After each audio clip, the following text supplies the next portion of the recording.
നമസ്തേ, ഞാൻ ജയകുമാർ പരമേശ്വരൻ. അപ്പം നമ്മൾ കഴിഞ്ഞൊരു വീഡിയോ പറഞ്ഞു പ്രാണായാമം ചെയ്യുന്നത് എങ്ങനെയാണ്, നമ്മുടെ ഉള്ളിലെ എനർജി അത് വികസിപ്പിക്കാൻ വേണ്ടി പ്രാണായാമം ചെയ്യുന്ന ഒരു മെത്തേഡ് പറഞ്ഞു. ഇത് ചെയ്യുന്നവർ പ്രത്യേകം ശ്രദ്ധിക്കേണ്ട ഒന്ന് രണ്ട് കാര്യങ്ങൾ കൂടെ ഉണ്ട്.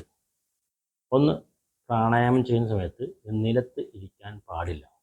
എനർജി ട്രാൻസ്ഫർ ചെയ്യാത്ത ഒരു പലകയുടെ പുറത്തോ നമ്മുടെ കാലോ ഒന്നും തന്നെ നിലത്ത് സ്പർശിക്കാൻ പാടില്ല.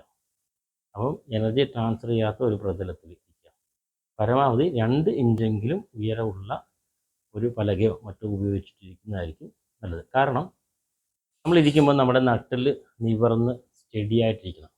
ഇതിൻ്റെ ഊർജ്ജപ്രവാഹം ഉണ്ടാകുമ്പോൾ അതിന് തടസ്സം ഉണ്ടാകുന്ന രീതിയിൽ ഇരുന്നാൽ നമ്മൾ പ്രതീക്ഷിക്കുന്ന അല്ലെ ചെയ്യുന്നതിൻ്റെ എതിരായിട്ടുള്ള ഫലമായിരിക്കും നമുക്കുണ്ടാകുന്നത്. മറ്റൊന്ന്, നമ്മൾ ഇടത് കൈയിൽ ചിന്മുദ്ര പിടിച്ചിരിക്കുക. തള്ളവിരലിൻ്റെ അറ്റം അവിടെ ചൂണ്ടുവിരലിൻ്റെ അറ്റമായി ചേർത്തിട്ട് നമ്മുടെ തുടയിൽ വെച്ച് മുട്ടുഭാഗത്ത് കൈവിരലിൽ മുകളിലേക്ക് വെച്ചിരിക്കാൻ പ്രത്യേകം ശ്രദ്ധിക്കുക.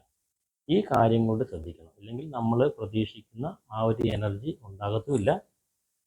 വളഞ്ഞോ നിവർന്നല്ലാതെ ഇരിക്കുകയാണെങ്കിൽ ശ്വാസക്രമത്തിലുണ്ടാകുന്ന വ്യത്യാസം കൊണ്ടും എനർജി മുകളിലേക്ക് വരുമ്പോൾ ഉണ്ടാകുന്ന ചില പ്രശ്നങ്ങൾ കൊണ്ടും നമുക്കിത് എതിരായിട്ടുള്ള ചില ഫലങ്ങളും കൂടെ ഉണ്ടാകാൻ സാധ്യതയുണ്ട്.